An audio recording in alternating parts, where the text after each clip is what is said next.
Un jour une actu Marcel Farba Maroon lañ ci àndal Marcel ni ñu ko annoncé woon démb toute cette semaine on va parler de la CAN alors démb ginnaaw groupe A bi tey jile ñu ngi waxtaan ci groupe B bi fi Sénégal bokk. Voilà c'est le groupe qui nous intéresse. C'est donc, sûr groupe B bi nga xamante ni comme groupe A bi démb dañ ci am benn favori benn outsider nag. ak ñaar ñi nga xamante ne ils sont quand même inhabitués ci édition yi on comprendra donc le Sénégal moom mooy favori bi la Guinée nekk outsider Zimbabwe ak Malawi les deux inhabitués ñuy fàttali que Malawi ci ñeenti équipes yi Malawi kese moom moo bokkul woon ci dernière édition ba amoon ci Égypte en 2019 et puis comme ni ñu defoon démb ak Cameroun ak yeneen réew yi mu bokkaloon poule yi mu bokkal poule Sénégal moom nekk fii ñaari yoon finaliste Coupe d'Afrique des Nations 2 CAN de plus que équipe nationale Guinée la daal di disputé waaye 11 CAN de plus que le Zimbabwe et 13 CAN de plus que le Malawi soxna Naata. ok alors léegi ñu taxaw un peu ci équipe bu Sénégal présenté ko. c'est ça donc équipe bu Sénégal toujours à la quête de son premier sacre ñëpp di ko xaar jusqu'à maintenant finaliste en 2002 et 2019. Sénégal nag ñu koy présenté comme l'un des grands favoris de la compétition ak benn effectif boo xamante ne ñu bëri dañu ne que sur le papier ci continent africain bi moom moo gën a baax et puis ñuy fàttali aussi que première nation africaine du classement FIFA la doon depuis novembre 2018 mu doon benn record continental boo xamante ni ci Afrique kenn mësu koo def donc loolu waral loolu bu ñu xoolee caractéristiques yooyu ñuy xaar gaynde yi pour justement ñu briser le plafond de verre et enfin remporter la Coupe d'Afrique des Nations alors pour kii di Aliou Cissé moom nga xamante ne il est très critiqué ci wàllu manque d'ambition tactique bi mu am ci joueur yi ci équipe am bi eh bien moom Aliou Cissé dina disputer sa 3e Coupe d'Afrique des Nations sur le banc des Lions aucun autre technicien bi nga xamante ne engagé nañ ci compétition bi deful lu ëpp loolu donc moom mooy on peut dire l'entraîneur le sélectionneur le plus expérimenté sur le banc des Lions donc ça réduit les excuses encore une fois pour lui donc et ba pare mu am ay joueurs yi nga xamante ne on les appelle des joueurs de classe internationale mi di Edouard Mendy évolué foofu ca Chelsea le gardien de but Kalidou Koulibaly le défenseur et capitaine di jouer Napoli Idrissa Gana Gueye ci Paris Saint-Germain ou encore Sadio Mané attaquant à Liverpool par contre absence su Krépin Diatta bu Kalidou Koulibaly ak Ismaïla Sarr nga xamante ne ils ne sont pas à 100% tamit dina doon un véritable casse-tête pour l'équipe nationale tout comme pour le mental nga xamante ne jeu collectif bi incapacité à battre les grandes nations du football dafay interroger donc du coup lii yëpp dina tax en tout cas nit yi ils vont se remettre en question on se demande si réellement on a toutes les armes en main pour pouvoir remporter cette compétition finalement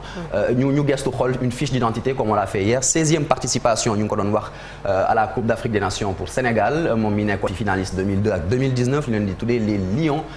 donc joueur le plus capé koo xamante ni moo ëppale sélection mi di Henri Camara le lapin flingueur 99 sélections ba pare mu nekk itam le meilleur buteur de l'équipe nationale du Sénégal avec 29 buts donc la star du Sénégal moom Sadio Mané la na nga ko doon wax nekk attaquant ci Liverpool âgé de 29 ans et puis sélectionneur Aliou Cissé bi nga xamante ni il est en poste depuis 2015 les légendes du football sénégalais ku ci wax ci Jules François Bocandé Henri Camara El Hadji Ousseynou Diouf il y en a plein d'autres mais on s'est arrêté sur ces trois-là. oui ñu dem Marcel ci beneen équipe muy bu Guinée. exactement la Guinée semée pour 2025 bi nga xamante ni Guinée moom mooy nar a organiser Coupe d'Afrique des Nations donc moom nag bu 2019 dafay daal di toog 8e de finale Algérie moo ko toogloo woon donc alors que ñu ngi doon xaaraat encore équipe nationale Guinée bi nga xamante ni yàgg na am effectif moom tamit waaye demeewul noonu daal ci Coupe d'Afrique des Nations donc ñoom nag ba ñu qualifié pour édition 2021 bi DJ Six moom moo leen yoroon et puis ci benn groupe bi nga xamante ni Mali Namibie ak Tchad ñoo ci nekkoon ñu am fa benn défaite kese mu ne woon face à la Namibie lors de la dernière journée mu mel ni dañoo qualifié woon ba pare mais par contre mondial 2022 bi moom moo demeewul noonu éliminatoire yi ndax dañ leen génne avec 6 défaites en 6 matchs dont 2 gifles yi nga xamante ni dañ ko recevoir de la part du Maroc loolu waral DJ Six malgré li mu qualifié équipe bi Coupe d'Afrique des Nations eh bien ñu daal di koy remplacer par kii di Kaba Diawara il a un effectif jeune nag moom mi di Kaba Diawara et séduisant quand même avec Naby Keita Ilex Moriba Mbayo ak Kamano wala Amadou Diawara donc la Guinée qui espère tracer un petit bout de chemin au Cameroun bien au-delà de l'instant présent ñu ngi préparer d'ores et déjà maa ngi ko doon wax sànq édition 2025 bi nga xamante ni Guinée lay nar a amee. seen président nee na jox na leen xaalis bu ñu gañewul ñu remboursé ñu delloo ko. boobu beneen affaire la Marcel dina metti daal kan bi.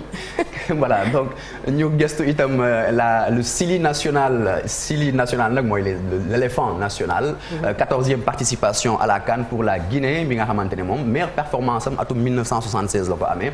ca CAN 1976 donc Pascal Feynuno moom mooy joueur bu ëppale sélection am ci 93 sélections pour 30 buts marqués waaye le meilleur buteur de l'histoire mu ngi tudd Ibrahim Kandia Diallo avec 33 buts la star Naby Keita moom tamit di jouer ci Liverpool eh bien les promesses maa ngi ko doon wax sànq Ilex Moriba Kourouma nekk milieu de terrain jóge FC Barcelone nekk actuellement au club allemand de Leipzig et puis Mohamed Bayo nekk attaquant ca club français bi di Clermont donc Kaba Diawara le sélectionneur et puis les légendes muy di Chérif Souleymane bi nga xamante ne c'est le seul ballon d'or guinéen donc africain en atum 1972 la ko gagné et puis Petit Souris ou encore Titi Camara ou bien même Pascal Feynuno soxna Naata. ginnaaw gi ñu jàll ci beneen équipe muy bu Zimbabwe donc bi nar a doon troisième fois muy nar a bokk poule ak équipe nationale du Sénégal ginnaaw édition bu 2006 ak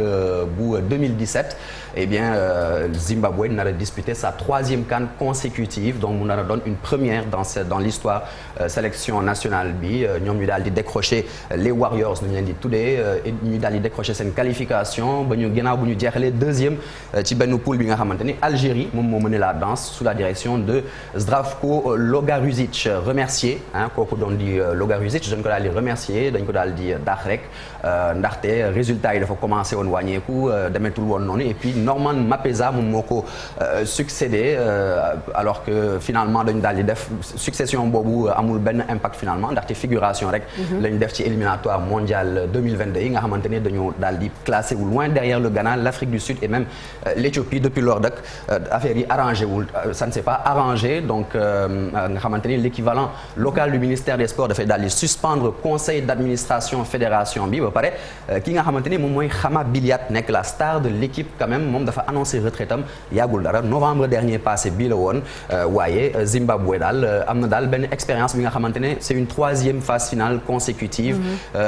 absence sous pression du am réew mu mel ni Zimbabwe gëm naa ne pression comme ni ñu ko amee fii amuñu ko ñoom et puis dinañ jéem a miser ci benn collectif ngir mën a fexe ba jouer les troubles faits ñu gëstu leen un peu plus avec cette fiche d'identité pour le Zimbabwe 5e participation à la CAN de Warriors noonu lañ leen di tuddee les guerriers et puis la star qui s'appelle Knowledge Moussona qui est attaquant âgé de 32 ans di jouer ci Altay Ail en Arabie Saoudite et bien promesse bi moom c'est Tino Kadewere moom attaquant la 25 ans nekk ci Olympique Lyonnais ci France Peter Ndlovu moom moo ëppale sélection avec 81 meilleur buteur la nekkaale tamit avec 38 buts et puis le sélectionneur Norman Mapeza maa ngi ko doon wax sànq moom un sélectionneur local zimbabwéen les légendes de la sélection zimbabwéenne am na ci donc Bruce Grobbelaar Peter Ndlovu et puis Benjamin Mwarouari.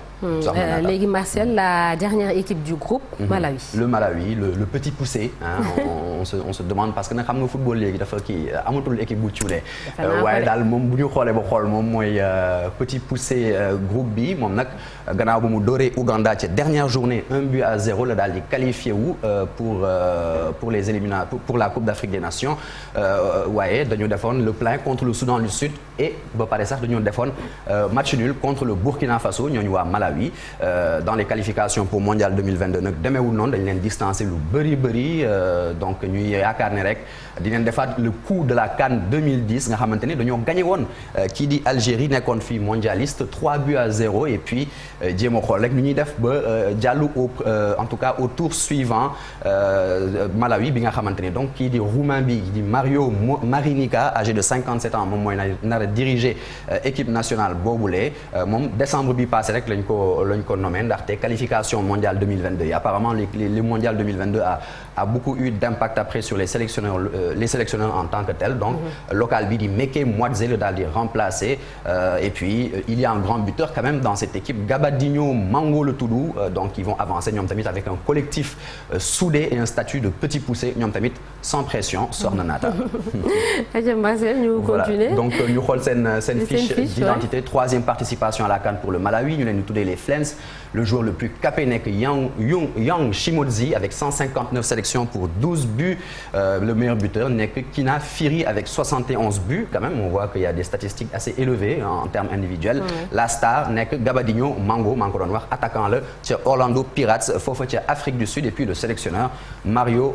Marinica qui est un Roumain qui a été donc nommé en décembre 2021 demandez le programme pour le groupe B ce sera à partir du 10 janvier 2022 Sénégal Zimbabwe à partir de 13h GMT suivi de Guinée-Malawi à 16h GMT vendredi 14 janvier 2022 nara doon deuxième journée bi donc le derby le choc de l'Afrique de l'Ouest tant attendu dans cette poule entre le Sénégal et la Guinée à 13h GMT suivi de Malawi Zimbabwe à 16h GMT et puis comme ni ma ko waxee démb troisième et dernière journée dañuy footballandoo match yi à la même heure Malawi Sénégal Zimbabwe Guinée à 16h GMT comme le groupe A donc match yi nga xamante ne groupe B lay nar a am lépp ca Bafoussam Omnisport Stadium bu Kwekong lañ koy nar a jouer excepté donc Zimbabwe Guinée bii nar a jouer ca stade Amadou Ahidjo bu Yaoundé Soxna Naata. Merci beaucoup Marcel je vois que tu frétilles de bonheur. De plaisir et ce qui est sûr c'est qu'on n'a même pas encore démarré moo tax Covid bi na dem yoonam. na dem yoonam